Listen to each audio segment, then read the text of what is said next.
Hello मेरे दोस्तों, देखो एक बड़ा अच्छा मैं कंसेप्ट आपके सामने मैं बताना चाहता हूँ। एक्चुअली मैंने अभी देखा और आज क्लास में हम लोग जैसे डिस्कस भी कर रहे थे स्केलर और वेक्टर क्वांटिटी, राइट।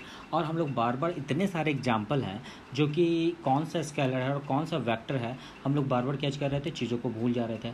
और एग्ज़ाम में आप देखते हो कि ये बार बार चीज़ें पूछती हैं, तो उन्हीं चीज़ों को देखने के लिए एक छोटा सा कंसेप्ट है जो मैंने अभी देखा और मैं आपके सामने वो चीज़ें बताना चाहता हूँ, ठीक है। तो हम लोग पहले वेक्टर क्वांटिटी से स्टार्ट करते हैं। वेक्टर क्वांटिटी में आप देख रहे हो तो एग्जांपल में क्या दे रखा है आपका, विस्थापन, वेलोसिटी, ठीक है, यानी कि वेग, त्वरण, बल, संवेग, वजन और बल।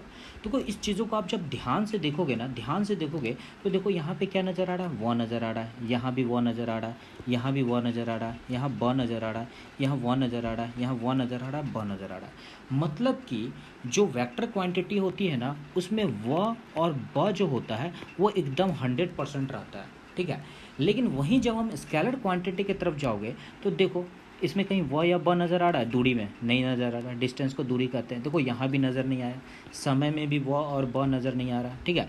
क्षेत्रफल में भी देख लो, आयतन में भी देख लो, तापमान में भी देख लो, नहीं रहा। लेकिन प्रेशर में आप देख रहे हो क्या आ रहा है, ब आ रहा है, ठीक है। तो प्रेशर क्या है, एक एक्सेप्शन है, ठीक है। तो पी वाला हम लोग रख लेते हैं एक जगह पे। मास में भी देखो तो इसमें भी देखो क्या है, द्रव्यमान में क्या वो आपका आ रहा है, ठीक है।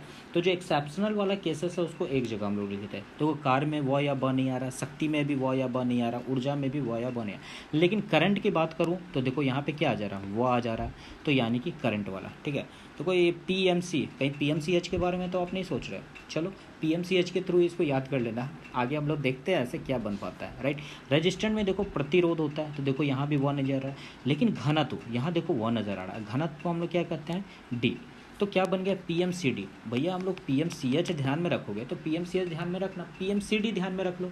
तो जो पीएमसीडी वाला रहता है वो देखोगे तो वो स्केलर क्वांटिटी एक एक्सेप्शन वाला केसेस बन गया। लेकिन इसमें व या ब जो होता है वो नहीं होता, सिवाय ये पीएमसीडी वाला को छोड़कर। तो देखो एक छोटा सा कंसेप्ट है जो आप ध्यान में रखोगे ना, तो चीज़ों को आपको एनालाइज करने में, ऑप्शन को चूज़ करने में बहुत ही आसानी होगा। जो व या ब वाला ऑप्शन हो आप वेक्टर क्वांटिटी को टिक मारो, और जिसमें व या ब ना हो उसमें आप वेक्टर क्वांटिटी, स्केलर क्वांटिटी को टिक मारो, सिवाय किसको, ये पीएमसीडी वाले को छोड़कर। पी से क्या था, प्रेशर, एम से क्या था आपका मास, ठीक है। मास का क्या होता है, दाब होता है, द वाला। और सी से क्या होता है, करंट होता है, विद्युत धारा। और डी से क्या होता है आपका, डेंसिटी यानी कि घनत्व वाला। तो ये छोटा सा कंसेप्ट है, आप इसको याद रखोगे तो एग्जाम में आपको बहुत काम देगा। तो थैंक यू सो मच, ये व और ब वाला चीज़ आपको ध्यान रखना है। Thank you.